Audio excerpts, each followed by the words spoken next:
तो सर अगर हम डायबिटीज के पेशेंट्स की बात करें और हाई ब्लड प्रेशर के पेशेंट की बात करें, जी जिन्हें आप कह रहे हैं कि उनमें संभावना, आपने पहले 2 नाम जो लिए, तो जी अगर हाई ब्लड प्रेशर की समस्या है और वो किस स्तर तक पहुंच जाती है जब वो किडनी पर असर डालना शुरू कर देती है और जब ये कह दिया जाता है कि अब आप डायबिटीज के जो डॉक्टर हैं वो रेफर कर देते हैं नेफ्रोलॉजिस्ट को, ये कहते हैं कि अब आप किडनी रोग विशेषज्ञ को दिखाइए और इससे पहले कि आपकी स्थिति बहुत खराब ना हो जाए, या फिर जिनको ब्लड प्रेशर है लंबे समय से, और वो लंबा समय कितना लंबा होता है।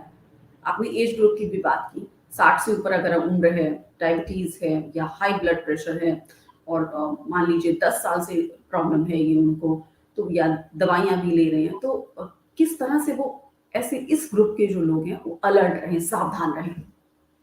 देखिए, डायबिटीज और ब्लड प्रेशर दोनों में दो चीज इंपॉर्टेंट है कि कितने ड्यूरेशन से है और दूसरा जी। कंट्रोल कितना अच्छा है। तो अगर लंबे समय से डायबिटीज या ब्लड प्रेशर है और ब्लड प्रेशर और शुगर कंट्रोल अच्छी नहीं है, तो इन पेशेंट को किडनी डिजीज होने का रिस्क ज़्यादा रहता है। इसीलिए हम कहते हैं कि जो भी जी। पेशेंट की डायग्नोसिस डायबिटीज की हुई है या उसको हाई ब्लड प्रेशर है, उसको साल में एक बार किडनी के टेस्ट कराना जरूरी है फ्रॉम द बिगनिंग। मतलब जब उसको जी। डायग्नोसिस हुई है फर्स्ट टाइम, उसी टाइम जी। से उसको हर साल एक बार यूरिन का और ब्लड का टेस्ट, जिससे कि क्रॉनिक किडनी डिजीज की डायग्नोसिस होती है, वो हर साल कराना जरूरी है। अगर उसका फर्स्ट टाइम नॉर्मल है तो उसको नेक्स्ट ईयर कराना है, बीच में कराने की जरूरत नहीं पड़ती है अनलेस उसको जी। कोई किडनी डिजीज से रिलेटेड सिम्टम नहीं हो। और जी। ये उसको रेगुलर फॉलो करना चाहिए। हम लोग अक्सर देखते हैं डायबिटीज के पेशेंट हैं, उनके पास ब्लड शुगर हम्म। की रिपोर्ट्स बहुत सारी हैं, लेकिन उन्होंने कभी जी। यूरिन टेस्ट नहीं कराया है या कभी ब्लड टेस्ट किडनी के फंक्शन के लिए नहीं कराया है। यही चीज हाई ब्लड प्रेशर के मरीजों में अक्सर पाई जाती है। जी। जी। तो जिन लोगों को मान लीजिए डायबिटीज की प्रॉब्लम है या हाई ब्लड प्रेशर की प्रॉब्लम है, उन्हें आप कह रहे हैं कि वो हर साल अपनी टेस्ट कराएं, जी और अगर लंबे समय से ये प्रॉब्लम उनको चल रही है कि कई सालों से ये दिक्कत है, तो उन्हें हर साल ये टेस्ट कराते रहना चाहिए, किडनी का बिल्कुल फंक्शन टेस्ट। तो बिल्कुल। इस टेस्ट में सर, आप यूरिन का टेस्ट की बात कर रहे हैं, और तो इन जो टेस्ट होता है उसमें क्या देखा जाता है, कब ये स्तर इतना बढ़ जाता है, जो आप मेजरमेंट देखते हैं, टेस्ट देखते हैं, जिसमें दोनों पेशेंट्स को ये कह दिया जाता है कि ये बाप की किडनी पर असर पड़ने लगा है। देखिए, हम किडनी पे असर पड़ने लगा है इसके लिए दो टेस्ट करते हैं। एक तो यूरिन में प्रोटीन देखते हैं और जी। दूसरा ब्लड में सीरम क्रिएटिनिन एक टेस्ट होता है, उसको करते हैं। और उससे जो किडनी का फंक्शन असेस करने के लिए एक टर्म होता है जिसको हम लोग कहते हैं ग्लोमेरुलर फिल्ट्रेशन रेट। तो वो सीरम क्रिएटिनिन से हम ग्लोमेरुलर फिल्ट्रेशन रेट को एस्टिमेट कर सकते हैं। तो अगर किसी मरीज को जो डायबिटीज या ब्लड प्रेशर का मरीज है, अगर उसको यूरिन में प्रोटीन ज़्यादा आ रही है या उसका सीरम क्रिएटिनिन बढ़ा हुआ है, जिसकी वजह से उसका ग्लोमेरुलर फिल्ट्रेशन रेट कम हो गया है, ये दो चीज इंडिकेट करती है कि उसको किडनी डिजीज है। अब बात आती है कि उसको एक्यूट किडनी डिजीज है या क्रॉनिक किडनी डिजीज है। अगर हमें ये चीज दोनों abnormality, high protein in urine और सीरम क्रिएटिनिन बढ़ा हुआ है, अगर ये 3 महीने से ज़्यादा पहले भी बढ़ा हुआ था, तब तो चीज़ बहुत क्लियर हो जाती है कि हाँ, उसको 3 महीने से ज़्यादा की किडनी डैमेज है, तो इसको क्रॉनिक किडनी डिजीज बोलते हैं। अगर उतने लंबे से हिस्ट्री नहीं है उसको कि 3 महीने के पहले के टेस्ट नहीं है, तो फिर उनको हमें और टेस्ट की मदद लेनी पड़ती है इसको डिफ्रेंशिएट करने के लिए कि उसको एक्यूट किडनी डिजीज है कि क्रॉनिक किडनी डिजीज है। और इसकी इम्पोर्टेंस हमने आपको बताई कि एक्यूट किडनी डिजीज पोटेंशियली 85% मरीजों में ठीक हो जाती है, जबकि क्रॉनिक किडनी डिजीज को हम जड़ से ठीक नहीं कर सकते। उसका आगे बढ़ना रोक सकते हैं या उसको स्लो कर सकते हैं या उसका ट्रीटमेंट ऐसा कर सकते हैं ताकि मरीज को अपनी वो life style as normal as possible वो गुजार सके। जी। सर यहाँ पर मान लीजिए कुछ डायबिटीज के पेशेंट्स ऐसे हो सकते हैं जिनमें कई सिम्टम ऐसे बढ़ जाते हैं, मान लीजिए कि उनको वॉमिटिंग्स हो रही है, या उनके लिए बुखार आ रहा है, तब भी क्या जाकर किडनी की टेस्ट करने के लिए डॉक्टर बोलते हैं और ये मान लिया जाता है कि शायद किडनी पर असर पड़ने लगा है लंबे समय से और उम्र भी ज़्यादा हो? नहीं, आप जो कह रही हैं वो दूसरे सिम्टम है। अगर बुखार आ रहा है इसका मतलब कि उस डायबिटीज के मरीज को इन्फेक्शन की है। तो बुखार के हुँ, साथ जो और सिम्टम है उसको देखते हुए जिन टेस्ट की जरूरत होती है उसको कराते हैं। यूजली अगर जी, कोई सीवियर इन्फेक्शन है तो किडनी के टेस्ट एक्चुअली आज के टाइम पे रूटीन हो जाते हैं। अगर डायबिटीज के मरीज को कोई भी प्रॉब्लम है, चाहे हार्ट की प्रॉब्लम हो, चाहे इन्फेक्शन हो जी, उसको, चाहे कोई और प्रॉब्लम हो उसको, उन चीज से रिलेटेड तो टेस्ट कराते ही हैं, साथ में किडनी की टेस्ट भी कराते हैं। क्योंकि आप समझ सकते हैं यूरिन में प्रोटीन टेस्ट करना, आजकल मार्केट में उसकी यूरिन की डीप स्टिक मिलती हैं। आदमी घर पे भी टेस्ट कर सकता है प्रोटीन के लिए। कहने का मतलब जी, ये इतने सिंपल टेस्ट हैं कि ये ऑलमोस्ट आजकल रूटीन टेस्ट बन गए हैं कि अगर कोई हुँ। डायबिटीज या ब्लड प्रेशर के मरीज को कोई और प्रॉब्लम है, वो डॉक्टर के पास जाता है तो डॉक्टर उस प्रॉब्लम से रिलेटेड टेस्ट के अलावा किडनी के टेस्ट भी यूजुअली कराना चाहिए। जी। अब अगर हम एज ग्रुप की सर बात करें, क्या ऐसे देखने में आ रहा है आपके पास पेशेंट आते हैं, तो क्या यंग लोगों में भी किडनी का प्रॉब्लम देखने में आ रहा है?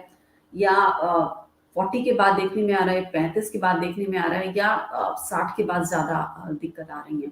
अब जो जिस तरह से खान-पान में बदलाव हमने लोगों के देखे हैं या हमारी ट्रेडिशनल फूड हैबिट्स रही हैं या कोई और वजह रही है, तो जो अब एज ग्रुप को मैं स्पेसिफिकली आपसे पूछना चाहूँगी कि किस एज ग्रुप में अब ज़्यादा किडनी की प्रॉब्लम देखने को मिल रही है? मैं इसलिए ज़्यादा पूछना चाह रही हूँ आपसे क्योंकि किडनी की समस्या को ऐसा कहा जाता है कि जब ये क्रॉनिक किडनी डिजीज़ होता है तो अचानक से पता चलता है, मतलब कई बार ये हो जाता है कि जब किडनी इर्रिवर्सिबल लॉस जो हो गया, इर्रिपेयरेबल लॉस वहाँ पहुँच जाती है, तब जाके कई बार लोगों को पता चलता है कि अब तो 70% किडनी मतलब उनकी उसको क्षति पहुँच चुकी है।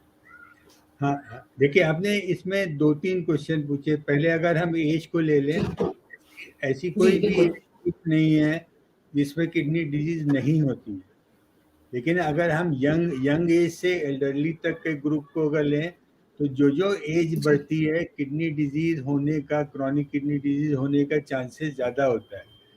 40 साल के जी, एज ग्रुप के लोगों में जितनी क्रॉनिक किडनी डिजीज होगी, अगर हम उसको माने कि 10 से 11% एडल्ट पॉपुलेशन 40 से 50 एज ग्रुप वालों को क्रॉनिक किडनी डिजीज होती है, तो वही अगर हम 70 या 80 एज ग्रुप वाले एल्डरली लोगों को लेंगे तो उसमें यही परसेंटेज 20%, 25% होगी।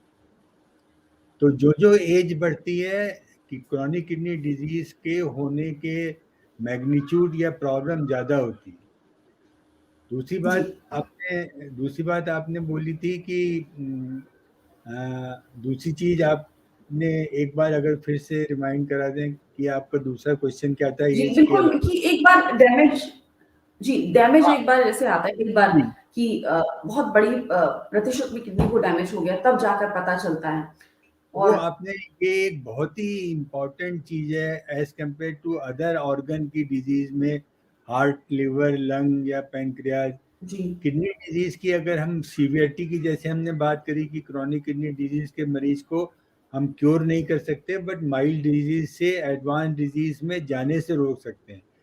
इसका मतलब कि क्रॉनिक किडनी डिजीज की स्टेजेस होती हैं और नॉर्मली इसकी 5 स्टेजेस होती हैं। 5 स्टेजेस में अगर हम देखें तो स्टेज 1, 2 एंड 3 करीब 80 to 90% of total chronic kidney disease के मरीज स्टेज 1, 2 और 3 के होते हैं। और 5 से 7% मरीज जो होते हैं वो स्टेज 4 और 5 के होते हैं। और स्टेज 1, 2 एंड 3 के मरीज मेजॉरिटी ऑफ टाइम उनको कोई सिम्टम नहीं होता है। तो आप समझ सकती हैं स्टेज 3 का मरीज तब होता है जब उसकी 70% किडनी ऑलरेडी डैमेज हो गई है, तब तक वो जी, स्टेज 3 रहती है। तो इसका मतलब कि 80% मरीज ऐसे हैं जो स्टेज 3 तक के होते हैं, 1, 2 एंड 3, और उनको सिम्टम नहीं होते हैं जब तक हम उनको टेस्ट नहीं करें। उनकी क्रॉनिक किडनी डिजीज की डायग्नोसिस बनाना मुश्किल होती है। तो इसलिए जब उनकी डायग्नोसिस, जब मरीज को सिम्टम होते हैं तो उसकी ऑलरेडी 70 से जी, 75% की किडनी ऑलरेडी डैमेज हो चुकी होती है, तब हमारे पास उसको बहुत ज़्यादा कुछ करने के लिए नहीं होता है, क्योंकि हम 80% से 100% किडनी डैमेज, थोड़ा ही सा पोर्शन बचता है जिसको कि हम डिले जी कर सकते हैं बढ़ने से। इसीलिए हम लोग कहते हैं कि जो हाई रिस्क ग्रुप पेशेंट हैं उनको जी हमें रेगुलरली ईयरली बेसिस पे चेक करना चाहिए, ताकि वो उनकी डायग्नोसिस स्टेज 1, 2 और 3 में बन सके। जी। तो इस तरह से तो ये कहा जाता है कि किडनी का रेगुलर चेकअप कराते रहना चाहिए एक खास एज ग्रुप के बाद। जी, ये आपने ठीक कहा। हम अगर इंडिया की आप पॉपुलेशन लें तो ये तो मुमकिन नहीं है कि पूरी पॉपुलेशन के में हम क्रॉनिक किडनी डिजीज स्क्रीन करें। इसीलिए हम जी लोग कहते हैं जो हाई रिस्क उसको स्क्रीन क्रॉनिक किडनी डिजीज के लिए वंस इन ए ईयर करना चाहिए। और हम लोगों ने हाई रिस्क ग्रुप की बात पहले भी करी है। जो मरीज डायबिटीज है, जिसको ब्लड प्रेशर है, जिसकी एज मोर देन 60 है, जिसकी फैमिली में एक पेशेंट क्रॉनिक किडनी डिजीज का है, या वो मरीज जिसको पास्ट में एक्यूट किडनी डिजीज हो चुकी है, ये 5 जी ग्रुप हैं, ये हाई रिस्क ग्रुप हैं। इनका हमें हर साल किडनी फंक्शन कराने चाहिए। और किडनी फंक्शन में हमें यूरिन में प्रोटीन और ब्लड में सीरम क्रिएटिनिन, ये 2 टेस्ट ही करने से हम स्क्रीन कर सकते हैं। जी। और जिस तरह आपने बताया ये वाकई बहुत ही चौंकाने वाली बात है कि जो क्रॉनिक किडनी डिजीज के लोग हैं उनको कम से कम अपना जो इतनी बड़ी संख्या में जब इतनी बड़े प्रतिशत में उनकी किडनी डैमेज हो जाती है तब जाकर पता चलता है। तो ये बहुत ही हैरान करने वाली है, मतलब ये एक खतरनाक स्थिति में जब उनकी ये किडनी पहुंच जाती है तब जाके सिम्टम्स आते हैं, तब जाके ये लक्षण दिखाई देने लगते हैं कि शायद किडनी की प्रॉब्लम है। और पहली दूसरी स्टेज तीसरी स्टेज में तो शायद पता भी नहीं चलता। क्रॉनिक किडनी डिजीज में मतलब कि वो इर्रेपरेबल लॉस है जिसको जी ठीक करना मुश्किल है, लेकिन एडवांस स्टेज में जाने से उसको रोकने की कोशिश डॉक्टर करते हैं। जी, इसीलिए एक्चुअली अर्ली डायग्नोसिस करने के लिए जो गवर्नमेंट ऑफ इंडिया का पहले हार्ट डिजीज, डायबिटीज, कैंसर और स्ट्रोक के prevention programme, screening and surveillance चल रहा है करीब 7-8 साल से, उसमें क्रॉनिक जी किडनी डिजीज को अब इंटीग्रेट किया है, ताकि क्रॉनिक किडनी डिजीज की स्क्रीनिंग सेम यूरिन में प्रोटीन और ब्लड में serum creatinine primary health centre जी लेवल पे या वेलनेस सेंटर लेवल पे जो पेशेंट आते हैं वहाँ पे स्क्रीनिंग करी जानी करने का प्रोग्राम है, ताकि हम जी डायग्नोसिस क्रॉनिक किडनी डिजीज की अर्ली स्टेज में कर सकें। हम्म, जी। अब अगर हम डॉक्टर संजय अग्रवाल, अगर हम अब डाइट पर आए, मतलब आपने देखा होगा जो लोग क्रॉनिक किडनी डिजीज है और जो ऐसे पेशेंट आ रहे हैं जिनको फोर्थ स्टेज में पहुंच गए हैं वो, तो ऐसे में आपने उनसे कुछ सवाल या आपने कुछ पूछा हो या जानकारी में आया हो कि वो उनकी डाइट कैसी रही, उनको क्या सिर्फ डाइट की वजह से, लाइफस्टाइल की वजह से, किन वजहों से उनकी किडनी ऐसी स्थिति में पहुंची जो कि अब गंभीर रूप ले चुकी है, क्या उसकी वजह रही? देखिए, जैसे हम लोगों ने अभी बात करी कि किडनी डिजीज के डैमेज होने के 2 मुख्य कारण हैं, डायबिटीज और ब्लड प्रेशर। और अगर आप डाइट पे बात करें तो डाइट और एक्सरसाइज, एबनॉर्मल डाइट और कम एक्सरसाइज, ये दोनों वेट बढ़ाते हैं और ओबेसिटी करते हैं, प्लस ये डायबिटीज और हाई ब्लड प्रेशर दोनों को बढ़ाते हैं। तो अगर डाइट कंट्रोल, बैलेंस डाइट नहीं होगी तो वेट बढ़ेगा और chances of a high blood pressure और डायबिटीज का रिस्क बढ़ेगा। तो इसलिए जो खान पान है या जो रेगुलर एक्सरसाइज और वेट कंट्रोल है उसको अगर हम फॉलो करेंगे तो चांस ऑफ डायबिटीज और high blood pressure and obesity कम होगा।